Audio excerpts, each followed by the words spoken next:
Make sure you grab a drink because I have a feeling this one's going to be real juicy. We are sitting at very positive. I've got my coffee and a cider.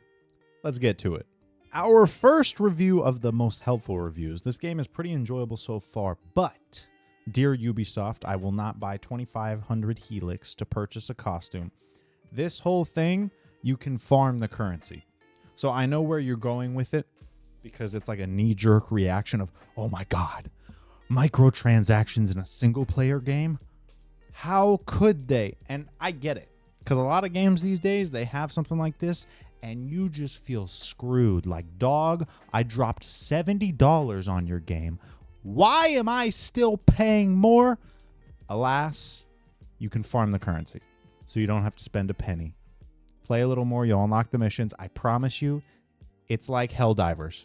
You can pay or you can farm it, except the farming is easier than Helldivers. It doesn't take as long. I promise it's not that bad. Best Assassin's Creed since Black Flag? I agree.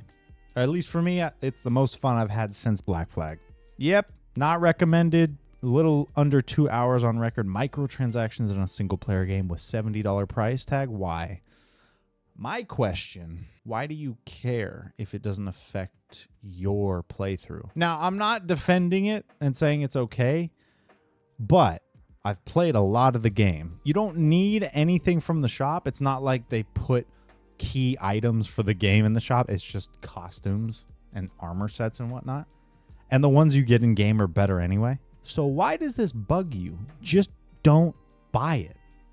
That's where I've always been. I've never had an issue with microtransactions because I've never felt the need to buy it. And I don't even want to hear, but what about the kids? I don't know about you. A 10-year-old cannot walk into a bank and get a card. So if your kid is buying something on these games, it's because you as a parent gave them your credit card. How about telling them no? I like this one right here. It's not a massive departure from the Assassin's Creed formula, but it is a really, really well implemented and refined iteration. I agree. First off, the performance is perfect. Now, I've seen a couple people, oh, it crashed my game. Oh, it's running like crap. Dog, you're probably playing on the toaster. Like, you have to be able to admit it might not be the game. It might be your hardware. I don't know why there's such difficulty in admitting, like, oh, I'm running a 1080, which is damn near 20 years old. Probably not gonna run it optimally. Like, it might be your hardware. Now, on the off chance it's not, and it's actually running like crap just because, I don't know, whatever, that sucks. But it might be your hardware. Right here. Right here. This is your mantra. Ready? This is how... Now, I'm not one to really tell people how to game because there's not really a right way to game, except this. This is the only right way to game. Ready? Not the best game ever made, but it's fun, and that's the only thing that matters. Right there. If you're having fun, you are gaming right. That's it. If you play Elden Ring with summons and magic and co-op and everything else, or you play it with no armor, no heals, blindfolded with your foot, as long as you're having fun, both ways are correct. Don't let anyone tell you different. If you're having fun, you are right. I promise you. Yeah, don't listen to anyone. Hey, don't listen to me. But if you choose to and you're having fun, you're doing it right. An old complaint that still rings true. Removed Ubisoft Connect, its ass. Yeah, separate launchers from Steam. I mean, nobody likes them. I get it. We all want everything consolidated into one launcher. I own all these games. I hit play, it boots.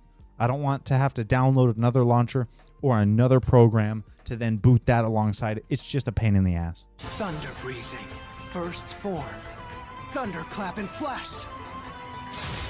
There is no reason in a single player offline experience should require any third-party login.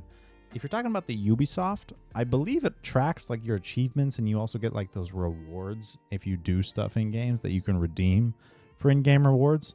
I believe that's what he's talking about. If you don't like it, I mean, I get it, but also, I don't know, everything these days requires a login. Like, you got to be used to this, right? Microtransactions in a full-priced AAA quality single-player game is absolute insanity. On the one hand, I get it. On the other, don't buy them because nothing in the shop is necessary. Like, legitimately, there's nothing in that shop you need. I played 6 or 7 hours before I even realized there was a shop. I promise you don't need any of it. So just don't buy it. Let me know how you feel about this. How do you feel about microtransactions? Go and comment. I want to know. And if there's anything about these videos, either the Steam reviews or just videos in general, if there's something missing from the space that you would like to see, I want the feedback. Don't watch this and be like, oh, good video or bad video, like or dislike. No, give me some feedback. Give me something to work with, please, because I want to know. Can I do something better? Can I stop doing something that's atrocious? Is there something you'd like to see? Give it to me, all right? I want to know. People don't complain enough about AAA. That's because people don't care. The fact that people don't complain enough, that's giving you a hint, my dude. First off, you only have 12 minutes in the game.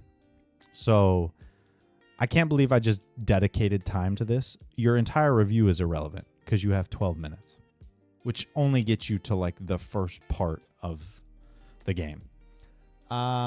People don't care. As long as they're having fun, that's all that matters. Call of Duty has an in-game shop where you buy skins. And guess what? Call of Duty makes gobs of money because they don't care. People don't feel forced to buy pointless crap. Just play the game and don't buy it. After playing Ghost of Tsushima, this game feels weird. The music, the camera, the voice acting all feel off and don't fit the theme at all. You can feel the Ghost of Tsushima influence. I don't think this dude knows that Ghost of Tsushima was influenced by Assassin's Creed, which came way before. Just saying. All right, anyway. But Ghost of Tsushima showed respect for the culture, while this feels like a copy of both the game and the culture. What does that mean? Like a copy of Ghost of Tsushima? So if it's a copy of a game that showed respect, wouldn't that make it good?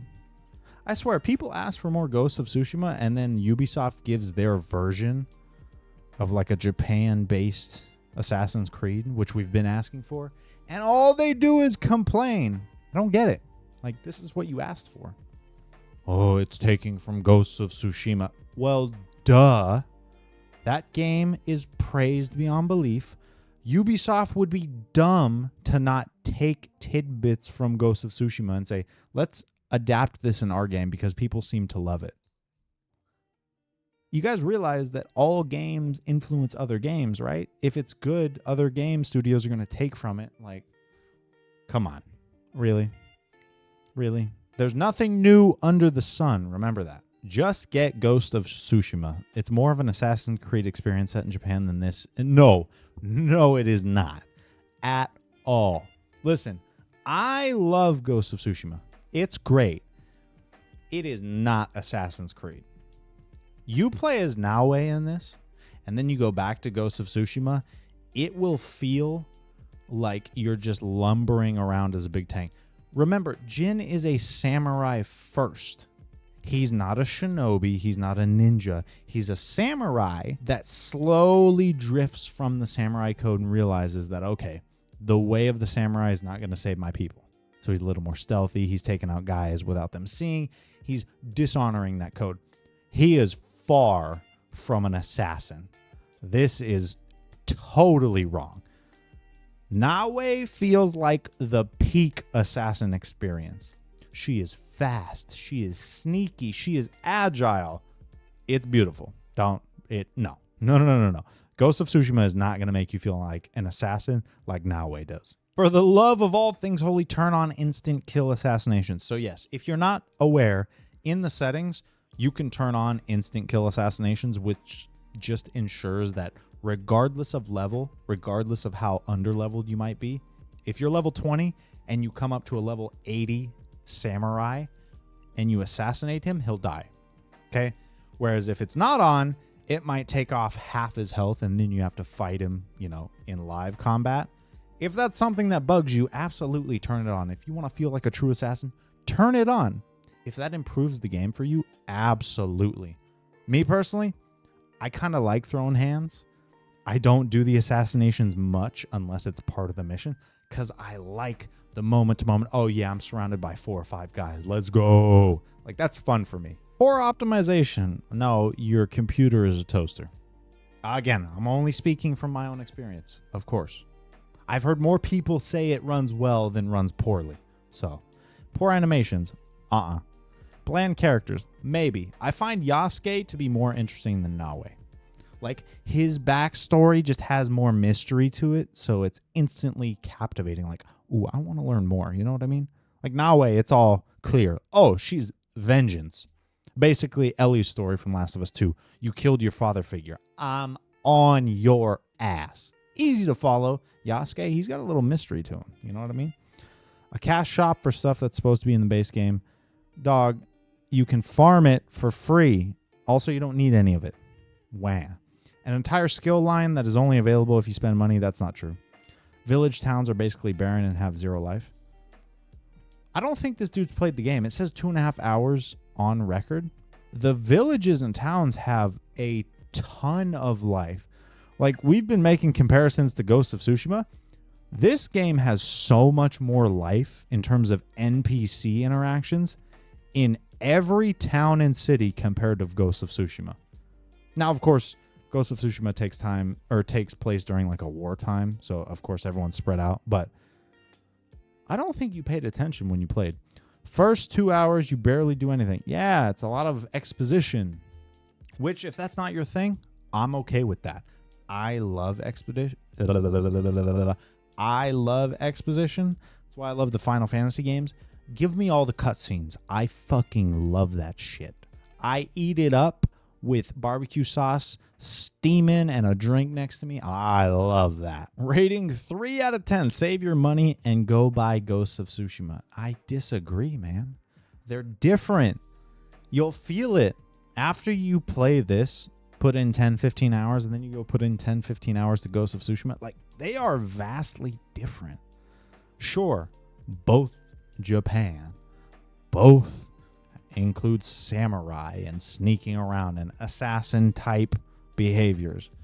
They are so different, man. Enjoying it, but fair warning, the combat is very different versus previous games, which I think so. I mean, there's probably more similarities to like Odyssey and Valhalla, but it's different compared to both of those. Takes a moment to get used to, agreed. Otherwise fun, beautiful graphics, of course. No bugs encountered so far aside from minor movement and terrain glitch or 2. I'm looking at you, Valhalla. Yeah, that was a mess. Edit. After playing the game for 40 plus hours, I seriously do not understand what is with the hate towards it. Because it's Ubisoft. That's what it is. Like, if it came out and it was just had some generic shinobi ninja samurai title and it wasn't an Assassin's Creed, people would eat it up. But because it's Ubisoft, they have that lens of like, oh, Ubisoft, I must hate it. This is trendy to hate it. Like, dog, if you get rid of all that and just play games to have fun, you will have so much more fun in life in general. You'll be happier. Unironically, one of the best open world stealth games since Metal Gear Solid 5. You know what? I'd rather play this over Metal Gear Solid 5 in a heartbeat. They say, I hate Ubisoft as a large conglomerate, but the dev team that worked on this, they're definitely talented and passionate, and it shows in the game. That's the thing, is I feel like when people talk about Ubisoft, they just clump it all together, and they don't recognize, like, hey, the devs and then corporate who make all the decisions, that is totally separate groups. Those are 2 totally different entities that you're associating. All right. One does the work, one makes the choices, which we should know by now. Okay. So what do you think of Assassin's Creed Shadows? It brought back the love for the series that I always wanted. So I'm in there. I'm in there deep. I'm loving it. I'm roaming around doing side missions. I'm having a great time. Are you? Is this not enough change for what you wanted? Do you want to see more kind of let's get back to the originals. Let's get to the smaller narrative-driven stories, which, hey, fine. Just let me know how you're feeling about Assassin's Creed Shadows. Do you like the setting? Do you like the combat? Do you like the characters? Do you like the dope armor sets, the executions, the visuals? I mean, let me know. Or can you not stand it at all? I want to hear either way. And if you want to watch some more Steam reviews, or if there's another game coming out that you're like, you know what? I think it would be hilarious to see how people are reacting to this game, let me know. And if you want to watch more, you can, go right here. It'll be plotted in right there. Like, hey, here's Steam reviews. Go and comment, subscribe, do all the YouTube things, and let me know what you want to see next. Have a good rest of your day and stay caffeinated.